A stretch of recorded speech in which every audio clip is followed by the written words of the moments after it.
Welcome to Firsts in Fiction, your first stop for learning to write fantastic fiction. I'm your host, Aaron Gansky, author of The Bargain, The Hand of Adonai series, and Firsts in Fiction. And I'm Alton Gansky, author of numerous novels and nonfiction and other kinds of stuff like that. Teacher of writing, an editor every once in a while. And I'm Molly Jo Riley, producer of the podcast, friend of the former Ganskys, and I have nothing under my writing credit, but I have several works in progress. Excellent. And we do want to remind those of you listening to the audio only, you can watch us live every other Tuesday at 5:30 p.m. Pacific Standard Time, except for tonight because it's Wednesday and we schedules are crazy. But my children were winning awards yesterday, and so I decided to attend those events where I guess that's important. I know, putting the family in front of the podcast. I'm a terrible human being, but you gotta do it. You gotta do it. So, you gotta do it. If you are listening to us on YouTube and you're interested in listening to our audio podcast, which is the same thing without the video, which some of you might prefer, you can find that on iTunes and Stitcher and the Google Play Store and all those other, I think we're on Google Podcasts. I'm going to have to double check that, but I think all those wonderful places. Yeah. So you can check us out there. Don't forget to follow us and subscribe to us on YouTube, like us on Facebook and all that social media stuff that Molly knows more about than I do. So she's just telling me to remind you because I've been lacking in that, and she's a good producer. So I first of all, thanks for noticing. And second of all, it's like I hit you or anything. I just put notes in the show notes to say, please remember to talk about the social media. And sometimes I see it and sometimes I don't. So I appreciate the highlighting this week.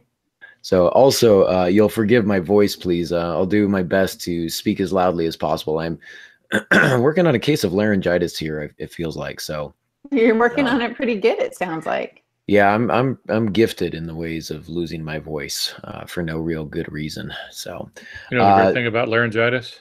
What's that? There's a very tiny window when you sound absolutely wonderful. You get that deep baritone, that basso profundo, just that great radio voice, that great speaking voice, and then it goes downhill. Yeah, and then so you get this little window. You just record yourself saying absolutely everything you could possibly think at that moment, and then it'll be like golden for the rest of the year. You got it. Well, we are back from Blue Ridge. All three of us attended the Blue Ridge Mountain Christian Writers Conference, and we've been running hard since we got back. We were just having that conversation. So it's good to be back with you guys today. Looking forward to a little more settled of a summer, regular summer, hopefully. And we are turning our attention tonight to the next section of our series, The Gross Anatomy of a Novel. Tonight, we're looking at conflict. We've already looked at character and one other thing. What else did we look at? Oh, this is embarrassing. Wasn't it setting? Or no. Something? Oh, dramatic question. It was dramatic question. Good gracious. I was just going to let you just spin there for a while. The dramatic question was just answered. What did we learn about? That's the what was the dramatic question? Yeah. Moving on. Tonight we're looking at conflict. So let's go ahead and define conflict. Conflict really arises from within your character. I like to say that there are two fundamental or two essential elements of fiction. I'm not going to use the word fundamental because we'll use that later in a great quote, but two essential elements of fiction, and that is conflict and character. You can't have one without the other. They go hand in hand. They work together. Really, when you're trying to determine what your conflict is going to be, all you need to figure out is what your character wants. What is their motivation? What's their desire? What is it that's moving them? And then conflict is whatever stands between that, your character and their motivations. You just put a brick wall between them. Even if it's as simple as a glass of water. A man who's thirsty, he wants a glass of water. It's not a story if he wakes up and turns on the faucet and there's water. That's not a story because there's no conflict. There's nothing that stands between him and that glass of water. If, however, he turns on the faucet and there is no water, now we have some conflict because something is standing between him and what he wants. Now, that may seem like a very silly, basic example, But it is really a very simplistic look at the heart of conflict. Jana Burraway says it this way. She says, conflict is the fundamental element of fiction, fundamental because in literature only trouble is interesting. It takes trouble to turn the great themes of life into a story: birth, love, work, and death. And so one of the examples that an old professor of mine said is, if I say the king died, that is not a story. That's a statement of a fact, perhaps. But if we say the queen died from grief, now we have fiction. Now we have a story because we have a character, the queen, and we have her desire. She's lonely. She wants her husband back. And so that in itself is a type of a story. Very, very simplistic, obviously, but still a story. Now, conflict and tension do work together, but they're not exactly the same thing. And so you'll hear us on this cast talking about conflict. You'll also probably hear us mention tension. And I want to talk about that real quick, just to briefly what the difference is between the two. Conflict is something that's going wrong. This is a man turning on the water and no water coming out. That's conflict. Tension is a feeling within the reader, okay? Not necessarily the character, but a feeling within the reader that something horrible might go wrong. You can write a really interesting story about a husband and a wife having breakfast without conflict. Nothing may actually go wrong, but with tension, we're going to continue to read. If we feel like at any moment one of them is going to throw their scalding coffee in the face of the other, that's tension. And it can really carry a story as well. But ultimately, that tension springs from a larger conflict, which is a struggling marriage. What do these people want? The husband wants to be understood. The wife wants to be paid attention to. Whatever it is, that's the primary or predominant conflict. The tension between them, even though nothing's going wrong, they're not getting a divorce, but the fact that you feel like something could go horribly wrong at any minute, that's tension. And so those are the things that you'll hear us talking about throughout this podcast. Yeah. There's an old joke about a husband and wife who are having some stress, and the wife asked the husband, "What do you want for breakfast?" And he said, "The usual eggs." And she said, "Well, how do you want your eggs?" And he says, "I want one scrambled and I want one fried." And so she brings him a plate with one scrambled egg and one fried egg. And he said, "I knew it. You scrambled the wrong one." Okay. So it's a not a great joke, but the idea is there that tension is the husband wants some breakfast. It becomes a conflict when he introduces the anger. He's not getting what he wants. From his point of view, she's the one standing in the way. And so that's how I would say it is. It isn't just what the character desires or even needs. It's something that's keeping him from getting that. So if he wants a glass of water, that's great. But if somebody has turned the water off to his house, he can't get the glass of water. And if he knows who it is, now you have some more conflict. Or if, it's the water company that's cut him off, so he has other conflict because maybe he didn't have the money coming in, and that might lead to conflict at work. So, or if there's other people who want water too, and he's the provider, that's where the conflict comes in. So one leads to the other, I think. Yeah, indeed it does. And there are different types, right? There are different types of conflict. For example, if going back to the joke, which I thought was really kind of funny and poignant, Pops, it reached me on a deep level. It brings a tear to the eye, doesn't it? It does. Oh, yes. It really does. It's very easy to look at that and say that's an external conflict. That's husband versus wife. That's kind of a domestic setup. But I would say if we really investigate our characters, that it's probably more of an internal conflict. The husband wants to be unhappy. Perhaps he's seeing another woman or something like that. So he's convinced of himself that he's going to be unhappy, and he's trying to find ways to irritate the wife or to belittle her. He's trying to make her leave so that he will feel justified in his mind for going to this other woman. Now I'm just kind of I'm ad-libbing the story here, but the point is there is an external conflict, husband and wife, the tension between the two, and then there's an internal conflict. There's a reason for his unhappiness that may not be related to to her. And so when we talk about conflict, we're really talking about two types. There's the external conflict, which is man versus anything that's outside of himself. And again, when we say man, man or woman, mankind, the person, the character versus character. Okay. Some other, if you're writing fantasy, maybe it's dwarf versus dwarf or elf versus dwarf, but whatever it is, it's some sort of humanoid type of alien species, something. But there's an external conflict that arises from a different character. So it's really kind of a character versus character, whereas internal is going to be a struggle, probably an emotional struggle or a philosophical or a theological struggle within an individual character. There's nothing necessarily on the outside that's contributing to some sort of unhappiness or unease. It is stemming from within the character.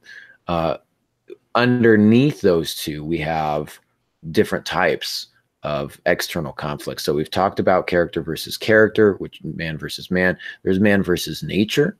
So if you think of something like To Build a Fire or The Castaway, The Perfect Storm is another one.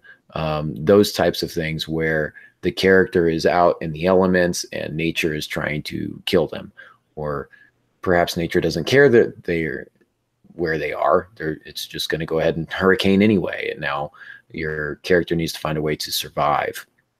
Man versus. Did you just verbify hurricane? Yeah.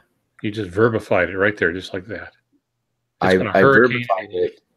Yeah, I verbified it the way that you are taking, that you're verbifying verb. So, excuse me. Learn all kinds of way of writing around here, folks. Oh my goodness. We are just all the neologisms today, all the neologisms. So man versus technology is another one. This is pretty easy. This is Terminator or iRobot, technology gone wrong in some way. Man versus society. So think of something like The Crucible, The Scarlet Letter. Legal thrillers can be in the same kind of a category, man versus society.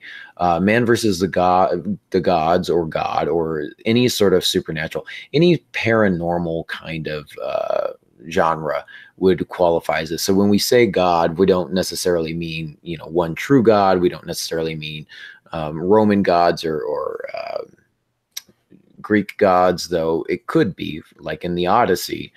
This could simply be a supernatural thriller. Anything with a ghost in it, anything with a monster in it. Horror stories would probably qualify as man versus the gods or supernatural, etc. Pops, you've actually kind of drilled in on some of these, made them a little more specific, and so you've got a couple more categories here as well. Sure. Man versus society is always a big one. And again, you mentioned The Crucible, which in this case is a religious society. That is turning on someone, or The Scarlet Letter, that sort of thing. But man versus government is one I added because I think there's an extra element to that, because I see society and government as separate things. Sometimes they're at odds with each other. Mm-hmm. Hard to imagine, I know. But anyway, society is the larger government, like government gone wrong. 1984, Orwell. There's any number of things where the government is the bad guy, and a man is fighting against it somehow, some way. Fahrenheit 451 would be another example of that. And I think it's also important to say that we don't want to give the listeners this idea that there's in your story you have to have a conflict. Usually there's compounding conflicts. So it may not just be man against government. There may be someone else that he has to contend with, maybe in a second storyline, a subplot or something like that. But there'll also be internal stuff, whatever Aaron has that's come across the internet, the interweb. So man versus government, or some form of authority like that. In the military, for example, you could have that. Man against the military. We can add another one, domestic, husband versus wife, which is similar to man versus man. But in that one, we're kind of thinking of either a romantic rivalry or the man's facing enemies.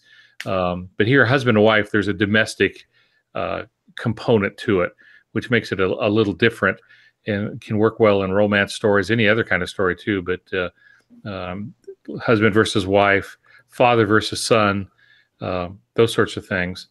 So domestic, man versus work. Now, a lot of people wouldn't think of that, but there have been a lot of great stories where a man has to compete against an organization that he belongs to, like work. Rod Serling's Patterns is one. If you ever get a chance to see that, done a long time ago, black and white. It was, of course, written for television because that's what he did. Is he wrote for television and sometimes feature films, but mostly for television. And it's a story about a guy coming into a big corporation, and he ends up going up against the boss and other things, other corporate culture.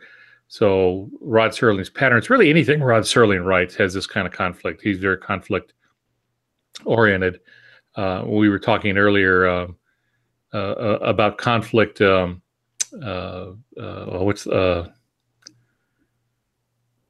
Man Against Government would be, I'm thinking of The Obsolete Man with Burgess Meredith. And then there's the other one with Burgess Meredith where he finally gets away from all the stress and stuff in his life because of a nuclear attack. Now he has all the time in the world to read. And then he breaks his glasses.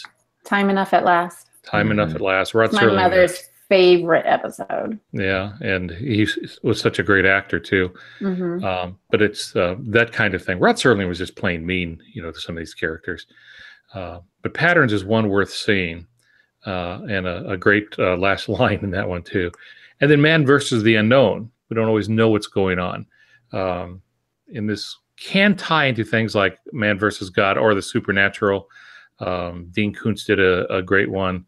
It happens in a small community. Well, there's a couple of them he does. It's in a small mountain community. And you really don't know what's going on. There's something bad going on, some kind of creature, some kind of invasion, something or other, depending which book it is. So I add those to the external. So that's a list of 9 there. Yeah. And I appreciate that. We were talking a little bit beforehand, and the conversation that we were having is I've always kind of grouped some of what you have into the larger categories that I've listed. But I like that you've kind of drilled down a bit. You're more specific here. We see a lot of these becoming a little more popular in contemporary writing and even in television, as you say, and movies and the like. And so it's nice because you're not going to find those everywhere, where if you just do a quick Google search for conflict or types of conflict, you're going to come up with the normal man versus man, man versus nature type stuff. So appreciate you helping out there and getting those more specific ones. That's what I'm here for. Yeah. Well, make it different. And humor. You can combine several of these, right? Your story doesn't have to be themed on just one. I'm thinking of the movie Independence Day, where that is domestic, the husband and wife, only their ex-husband, ex-wife, man versus government, and man versus the monster. Well, you're getting a little ahead of us here. But yeah, yes. which I mentioned a little bit earlier. Also ahead of the curve. That's what I mentioned earlier. Don't assume that we're talking about just one. Usually you'll have several going on. Certainly you'll have at least an external, maybe, and an internal going on at the same time. I think it's important to note, though, and this would be a really good point to bring it up, is the length of the work. If you're doing flash fiction, you only have one conflict. You can't do anything more than that. And you're probably going to have an open resolution as well. Short stories may be only one conflict. I've seen some, depending on the length, that will juggle a couple of them. Some are just alluded to, while others are more fully developed, etc. When you think about it, we all have multiple conflicts within our own lives. And so it seems more appropriate when our characters are facing multiple struggles as well. If you're doing a novel, a novella, a screenplay, a teleplay even, you are probably going to be juggling a couple of these, 3, maybe 4, depending on the length of the novel, etc. And that's not just external struggles. One of the easiest things to combine is the internal struggle. And so the internal conflict that we talk about is really man versus himself. Again, character versus him or herself, I suppose we should say. And this can be broken down into several categories. The easiest way to say it, I think, is if you think of somebody who's afraid of something and they've got to conquer their fears, or simply letting go of their fears, or perhaps they have a troubled past and they need to get over that, or they need to make restitution, whatever the case may be, or they just need to forgive themselves and move on, whatever that may look like. I think of Monk. If you ever watch the television series Monk on USA, it's not on anymore, but you might be able to binge it on Netflix. Super great. This poor detective has OCD and basically every phobia, I think, on record. And he's afraid of milk.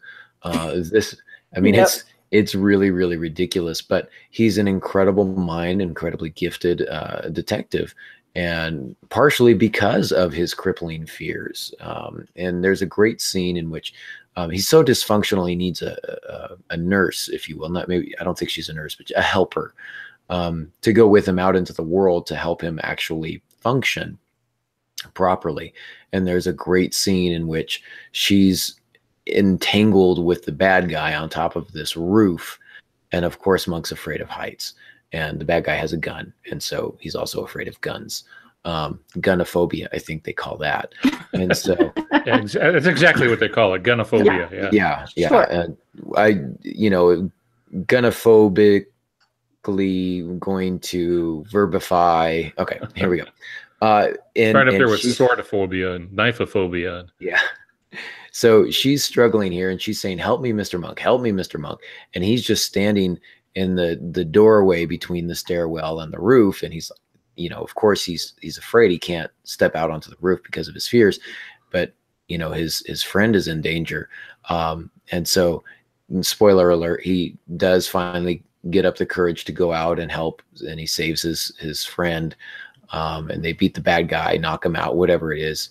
And the first thing he does is he latches onto her and he says, "Help me get off this roof. Please help me get down." Well, he hasn't overcome his fear of heights. He still has his fear of heights, but he was able to let it go for a time, in order to do what needs to be done. And so you see some internal struggles like that, internal conflicts. And Pop, you added another one here that I think is fantastic.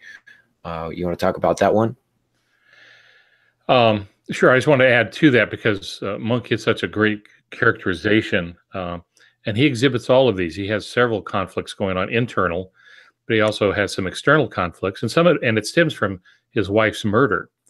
So he's constantly at battle with himself, and then those around him he has to battle just to try to get back on the police force. So some good stuff there. I'm sorry, Aaron, which one were you thinking of here? The Overcome the Nature? Yes. Yeah. Okay. Here we go. Yeah. Overcoming his nature. So a man or woman has to have overcome something that's deeply rooted inside them. And perhaps the classic one of these is Jekyll and Hyde. And the idea with Jekyll and Hyde is that inside every individual, there is a monster waiting to get out. And we spend all our time suppressing that. And if something happens, takes that away, then you get the monster. Or if you prefer, the Hulk. There's a monster that comes out when Banner gets angry. So, but it doesn't have to be that bizarre. It can be just a simple portion of nature, such as Monk, which I thought, again, was a great illustration for this. But there's something in our nature. I, for example, don't really like groups, even though I spent many, many years standing in front of groups and speaking. I'm okay with that because they're out there and I'm up there by myself. But it's just something I have to battle to do what it is that I do. And it's probably why I'm suited to be a writer. I get along with myself okay most of the time. But we have stuff within us that we have to overcome. And I think that's true for everyone. Somebody with anger issues, somebody with, alcoholism, dependence, codependent on someone else. Pick what you want, but there's always something that we're battling inside ourselves. Absolutely. Another great addition there. The Hulk is a great example of that. Things to remember when you're talking about conflict. One of the first things you want to remember is that you want to use multiple types of conflict. We already touched on this a little bit with Molly's question.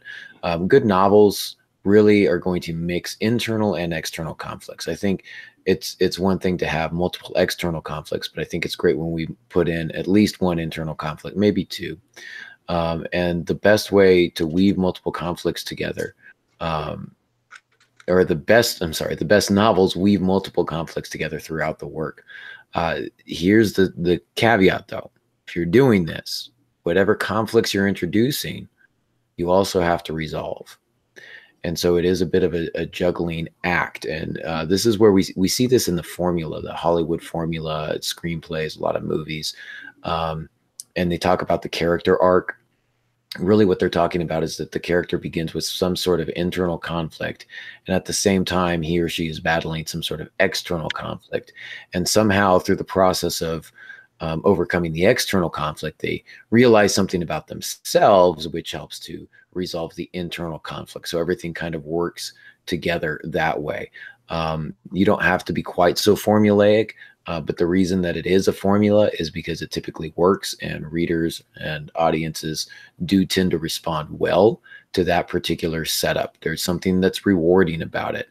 I think partially it's because there's a familiarity, and readers kind of know what to expect. And when they see that they were correct about something at the end, it's a kind of a rewarding, satisfying experience. That's why some people don't like when you stray too far from the formula, because they predicted something and they were wrong, and that makes them upset. It's not always the case, but my point here, I feel like I'm rabbit trailing here. My point here is that sometimes rules are rules because they work. So keep that in mind, juggling the multiple external and internal conflicts. Also, mystery. You don't want to jump off right away in chapter 1 and just do what we call an info dump and just say, Bob has issues. Bob's an alcoholic and his marriage is failing. And also the bad guys are after him. We don't need all that. Give us some mystery. What you need to do is you need to give us, and Stephen James talked about this up at Blue Ridge, and I thought it was great. And it's kind of a soapbox for me, the difference between mystery versus murky. A lot of new writers think that by withholding information, that they are creating mystery. Really, all they're doing is creating confusion. If you think of a great mystery novel, what do you start with? You start with a body and clues. That comes from information and a lot of detail.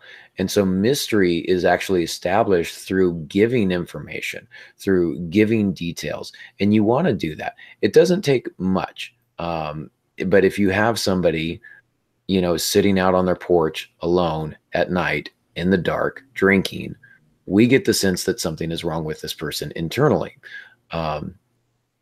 You don't have to say his marriage was just ruined after 20 years. We don't need that.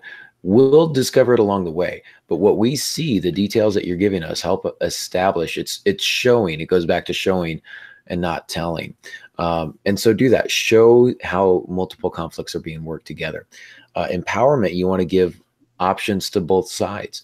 Rocky versus a third grader is not a great story unless you give that third grader a gun. Now it's a lot more interesting of a story, and it's a completely different story because both sides are, have options. The power levels are a little more equal. You might even argue that the third grader has the upper hand here.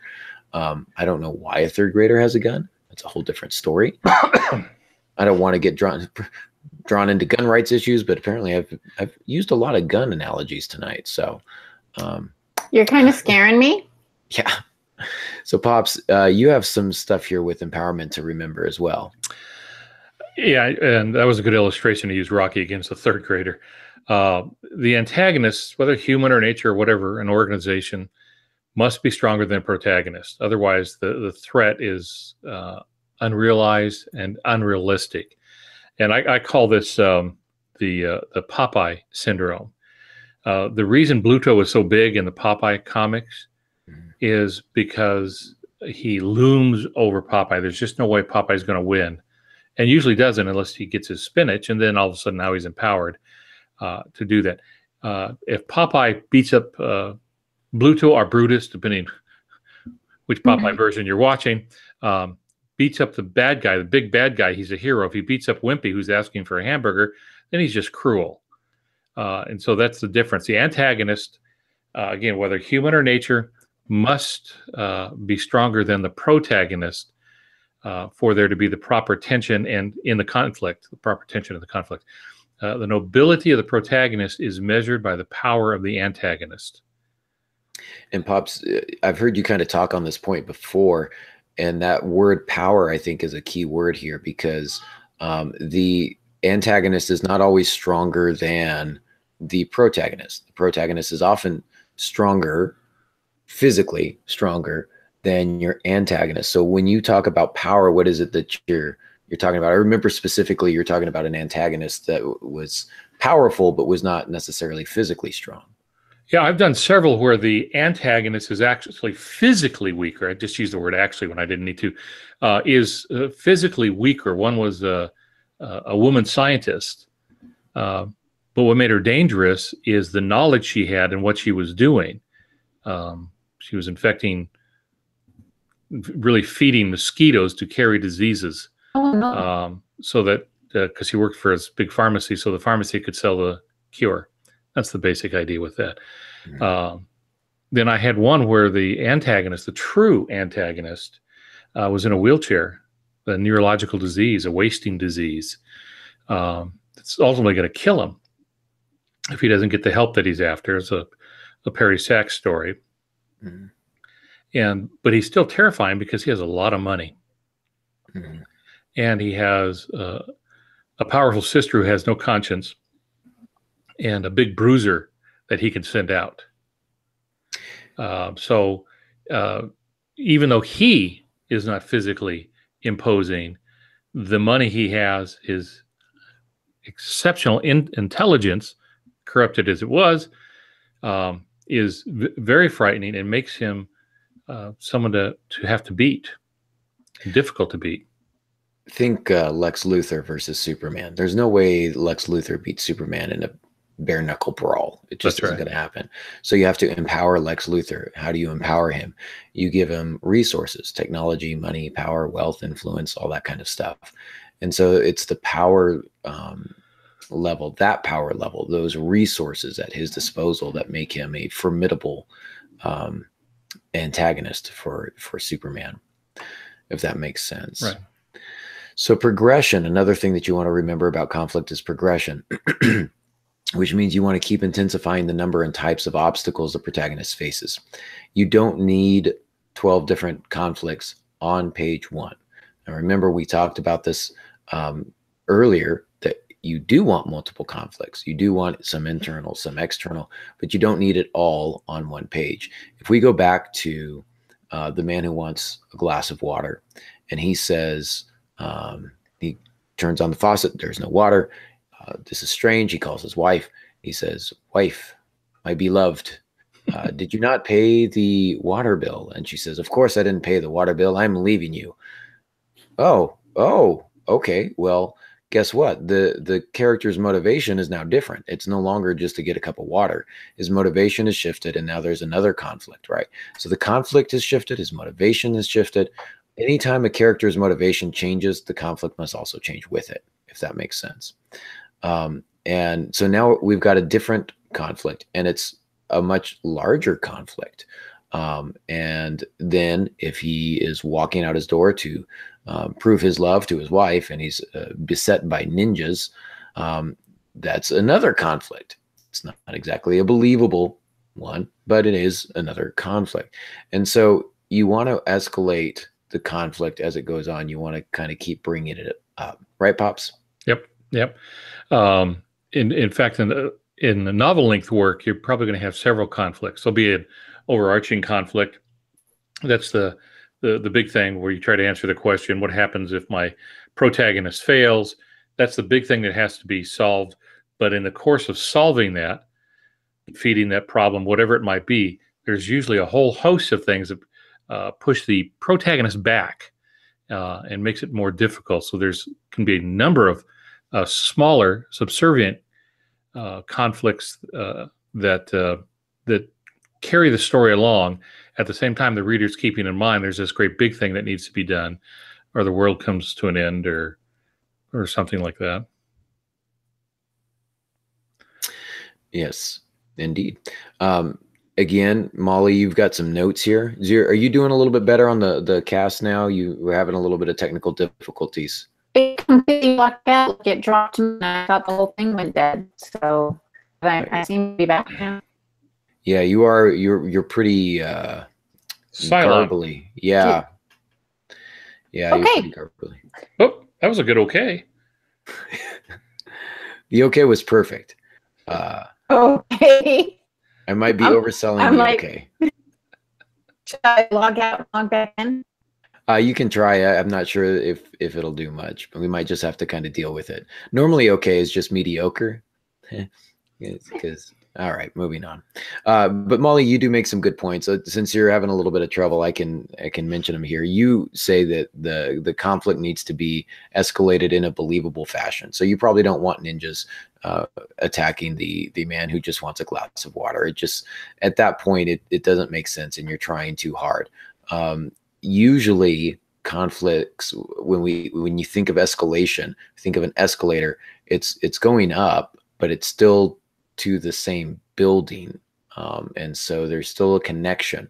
It's not necessarily a brand new transportation device. It's just the elevation is a little bit higher. So usually it's one conflict that continues to compound in complexity. And if you're doing that, Molly, as you point out here in the notes, if you're doing that constantly, just escalating, sometimes that can be a little bit too much for readers. And they start to doubt that you're going to actually wrap up everything. And it can be a little bit overwhelming. So you say not to be afraid to add a little bit of quiet space, I might say. I'm trying to think of stillness, as Charles Baxter calls it. And that's great. So you can't just have action all the time. Sometimes you want to have a moment where the character can catch their breath, so that the reader can catch their breath as well. Just don't be still for too long, because then your readers fall asleep. I was asked to review a book that somebody was working on, and in the first 10 pages, there were 3 gunfights, 2 fist fights, and a knife fight. Oh my! Mm-hmm. And the thought was there was no pacing. I was beginning to root for the bad guys. And it's hard when you have that much to even explain the rationale. Why are these people fighting? Fighting for the sake of fighting, because it seems like fun. Well, you still have to have story. Action should serve the story, not the other way around. Something else to keep in mind is causality. Characters who make mistakes frequently pay, and commendable folk often reap rewards. We talk about the save the cat moment, and which is an idea that's borrowed from the screenplay world, where the bad guy will grab a cat from the fray to protect it. That kind of makes the antagonist a little more complicated and a little more human. If your character is making dumb mistakes, they should pay the price for it. There should be natural consequences.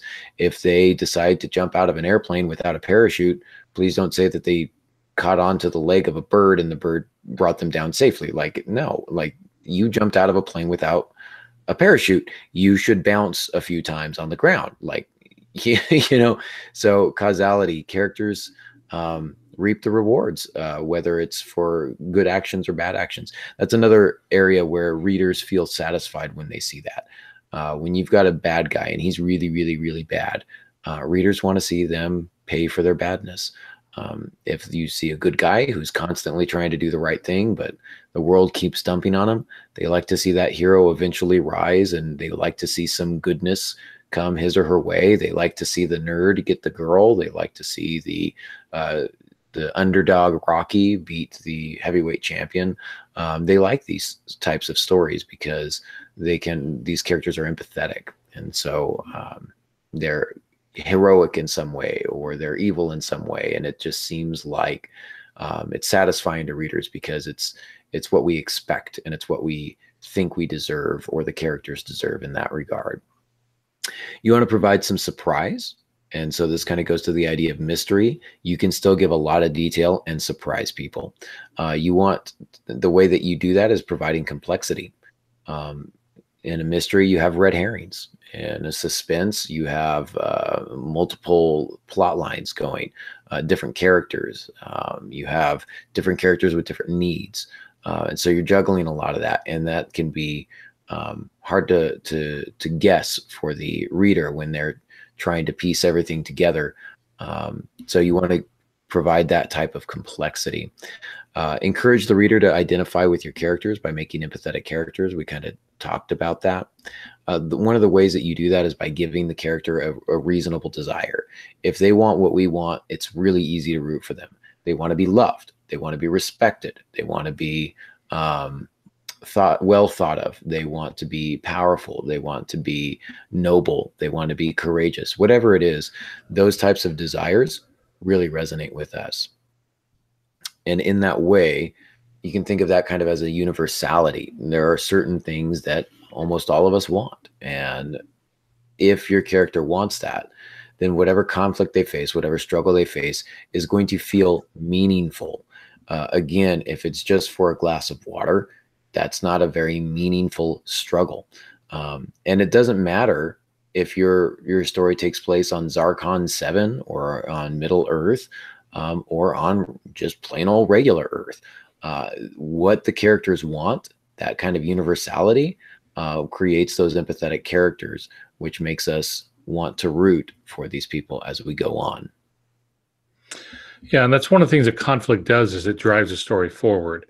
So even though they may be facing a smaller conflict, things that are holding them up, speed bumps, the reader's always going to keep in mind that if this guy or this gal does not succeed, something terrible is going to happen, whatever that might be. So you want to give the reader a reason to cheer the hero on. You got to keep going. Don't give up. Just like you do in the movies. And then that's why there's such a great sense of fulfillment when the hero does finally come through. And to do that, you really have to give the reader a reason to care. If whatever the MacGuffin is, whatever the driving force is in the story, is just unimportant, dull, just unable to maintain interest, no one's going to care. So, if there's not some kind of high stakes somewhere, the reader just at some point is going to come to having to make a decision as to whether or not they're wasting their time reading. There's no satisfaction in it. They're not being drawn along. There's no reason to root the person on. So that's one of the purposes of conflict. That's why the writers say there needs to be some kind of conflict. Again, it doesn't have to be a fist fight. It could be any kind of conflict depending on your genre and stuff. But there needs to be a reason to care. Now, even in cozy mysteries, the reason to care is you don't want the murderer to get away with something that no one should ever get away with. And that's enough for that particular genre. In other cases, there may be the murders are going to keep continuing. And so you have to solve this one to keep another one from happening. Well, now you're getting more into a thriller kind of thing. At least a suspense novel, maybe a thriller at that. So give them a reason to care. Give them a reason to cheer the hero on. Yeah, and that kind of leads us into the next point about high stakes.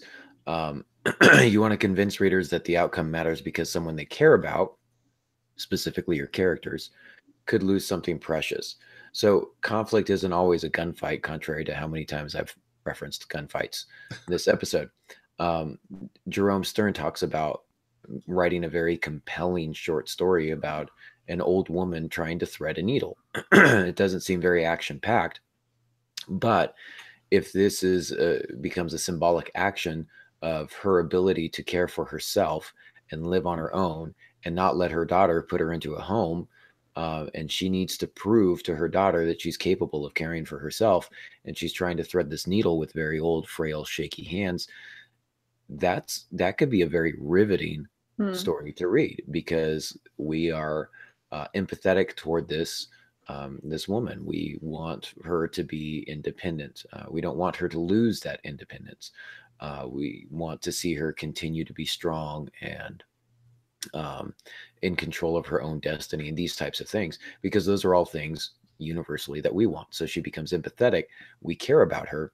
And if she can't do it, then she's not able to care for herself. So this is a high stakes, even though it seems from the outside pretty trivial. Does that make sense? Yeah, it does. And depending on the genre, again, the high stakes will be different. The cozy mystery is going to be very different than the high-end thriller, and or political intrigue is going to be different than a romance. But there's something at stake, and it needs to be high enough that the reader is going to feel a sense of loss if the protagonist fails. I'm going to feel sorry for the person. Yeah, agreed.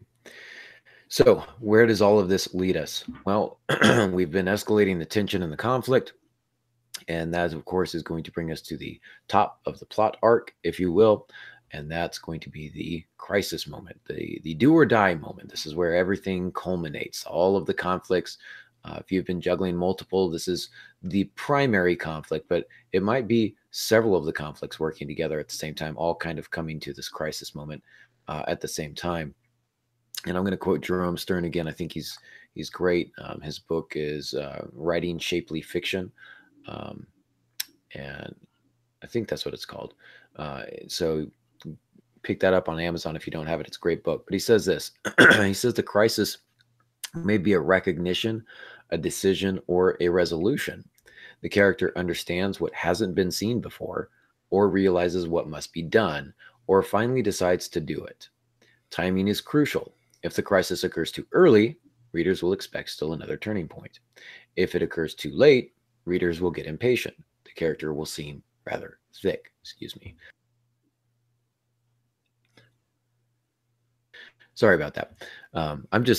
I'd love to be able to finish a thought without having to pause for a minute and die hacking along here. So some examples. I won't mention the book, but there was a particular book I read in which the crisis moment arrived roughly 100 to 150 pages into the novel, and the novel was about 600 to 700 pages. Why? What's happening? Well, he's wrapping up loose ends. It was the end of a series. So he's wrapping up all the loose ends that he wove together in the last 3 books. And most of it didn't seem relevant at all. And so people were having feasts, and then he was still sad, and on and on and on. But the main thrust of the story, the whole big dramatic question, had been answered. So I didn't know, excuse me, at that point why I was even reading anymore. Contrast that with another novel, which I again will not name the name, where I had figured, this is going to sound incredibly arrogant and I apologize, but I'd figured it was kind of a mystery type thing, and I'd figured everything out within 2 or 3 chapters. And in so doing, I'm reading about a character who just can't quite put the pieces together. And I'm thinking, well, I have all the pieces, and they go together very easily. Like it was a very simple fix. And this was supposed to be the expert, the brilliant, intelligent, character that was smarter than anyone. And I kept thinking, this guy's actually kind of dumb. He's just not as dumb as all the other people that he's with, but this whole book is full of dumb people. It seems very strange, very unsatisfying, very unsatisfying. So you want to balance it. You want the crisis to come toward the end. I don't want to give you an exact formula, but usually you're, 5/8 of the way through the book. You're real close, probably even closer than that, probably closer to maybe 7/8 of the book. I think the closer it comes toward the end, the better off, excuse me, that you're going to be. And of course, when you're resolving this crisis, you want to make sure that you're tying up the internal conflicts too. Sometimes that can be done after the crisis if that's kind of a secondary conflict, but don't forget all the conflicts that you've been bringing in and weaving together. So Pops, have I forgotten anything here? No, I don't think so. Yeah, you're describing books, for example, that are done in series, and we always teach you have to resolve things. You really need to resolve them in each book. Instead of leaving so many things that you have to take 200 pages to resolve everything. So, no, I think you're covering it pretty good there. So it is part of the timing. The do or die thing really needs to be towards the end. It's certainly an Act 3 kind of thing. But it should always be up in the air. One of the problems I've always faced is I tend to rush to it. that is, like the book is long enough, and then I don't develop enough to get to the climax portion, and end up quitting too soon, which isn't good. So it looks like Molly Jo has had to slip out again. She's, I think, having some technical problems there. So she adds, all characters should have conflict. So your protagonist is the one the readers will care about the most, but your secondary protagonists, just as real life acquaintances, will have their own escalating conflict. They should not be as significant as your main protagonist. You don't want them to steal the show, but their personal conflicts, she says, can help create tension in the overall storyline, such as when one character is too distracted to pay attention to the matter at hand. Yeah, of course, your focus is going to be primarily on the protagonist, but there's often, especially if you're doing third person writing here, that you may have other characters that are going through a set of problems too that will somehow, this will be the key, somehow tie into the overall problem. It'll be crucial there. She makes a good point in the sense that each primary character, each major character should have their own internal conflict. It doesn't have to be huge or life-threatening or anything like that. Mm-hmm. But if you think about the waitress that serves you coffee at the restaurant, she's got her own life. She's got her own conflict. However, in your novel, you don't need to go into the conflicts that the waitress is experiencing unless she's going to be a major character. If she's just dropping off coffee, let her drop off coffee and move on, because that's not our focus.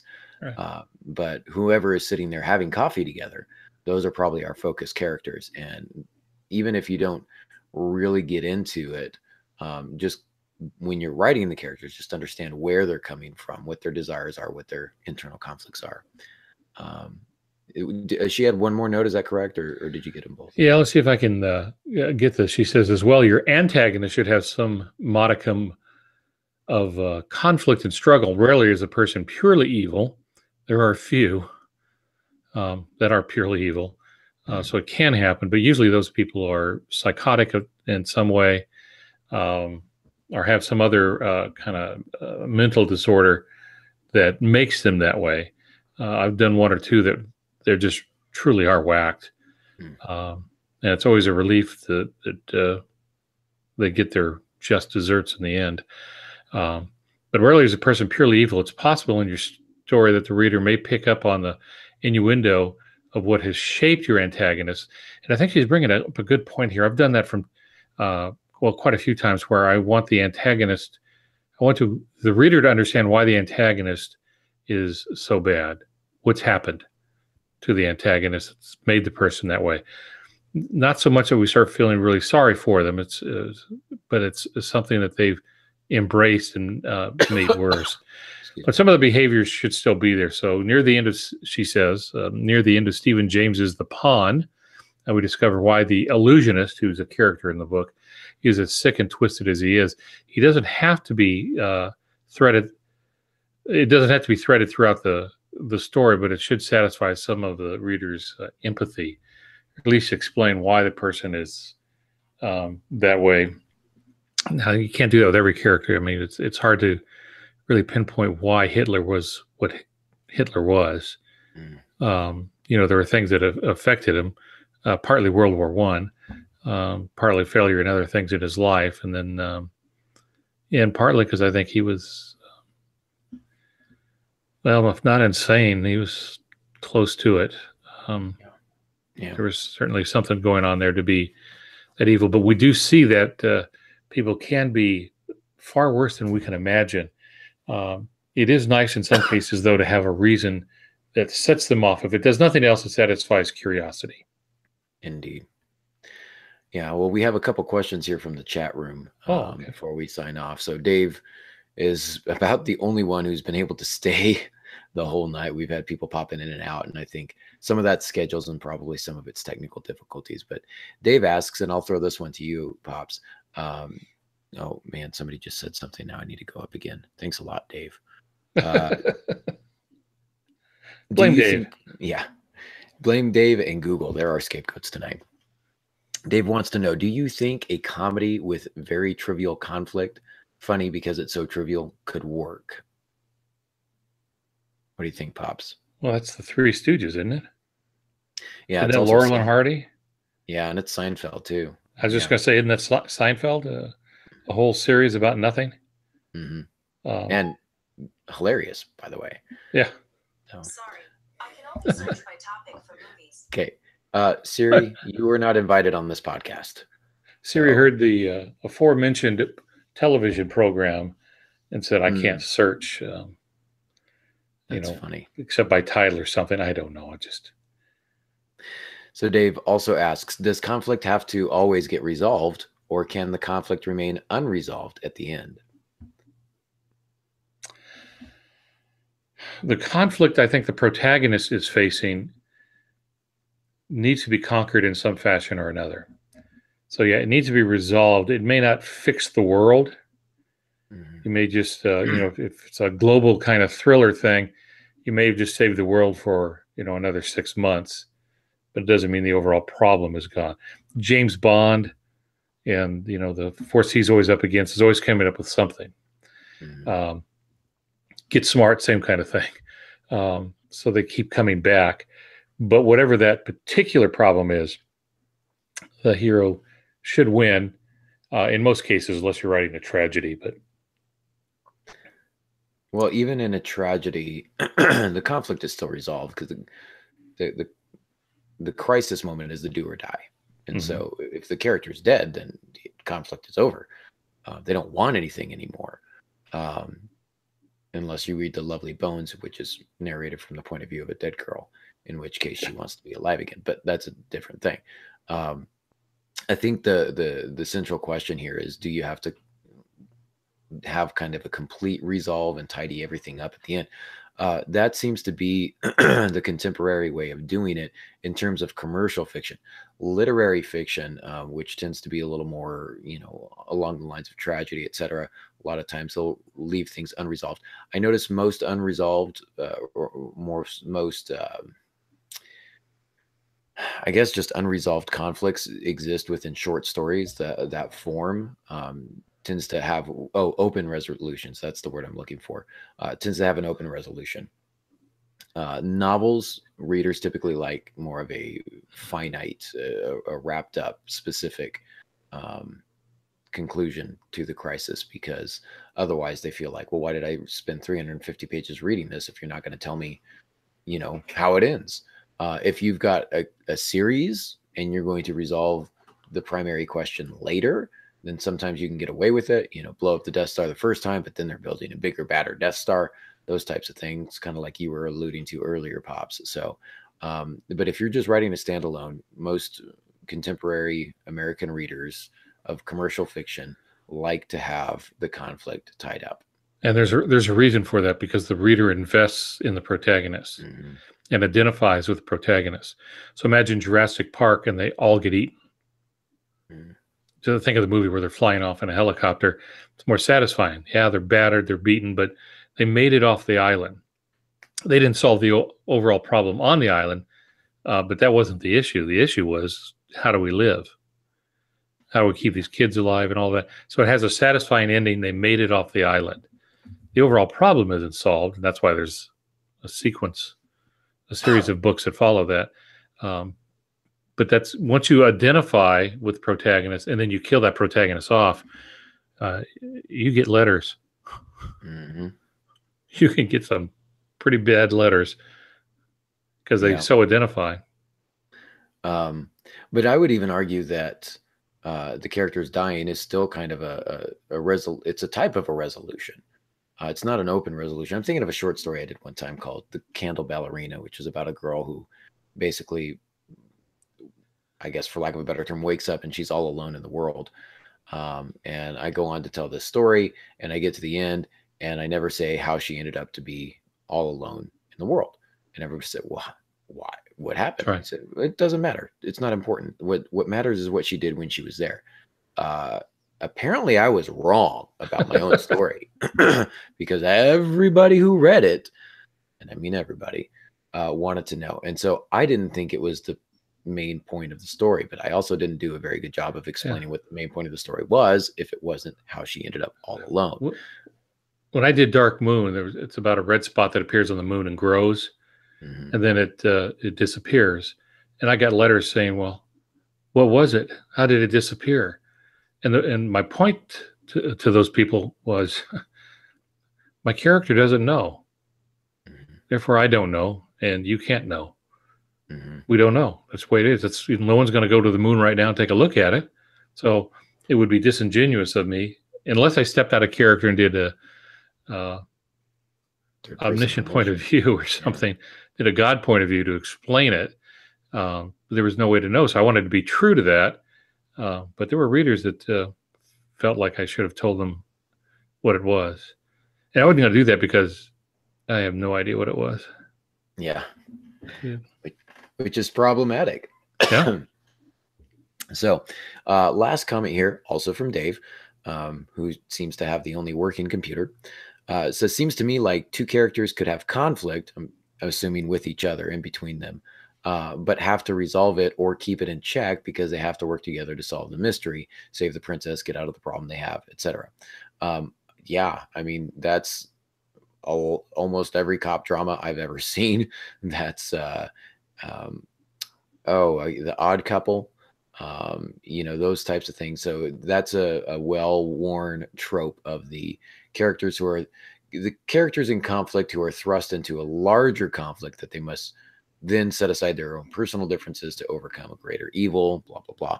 So yeah, I said blah, blah, blah. That sounded very derogatory. I apologize. I didn't mean for it to sound so condescending, but it is a trope. And again, it's a trope because it works and readers like it. They like to see it. And so you can definitely take that setup and run with it. So his last question, and then we'll wrap up here. He says, Shakespeare basically only does tragedies and comedies, right? No straight drama with a happy ending. I'm not a Shakespeare expert. The only ones I know are tragedies and comedies. He's a histories. He does some histories. Henry V. Yeah.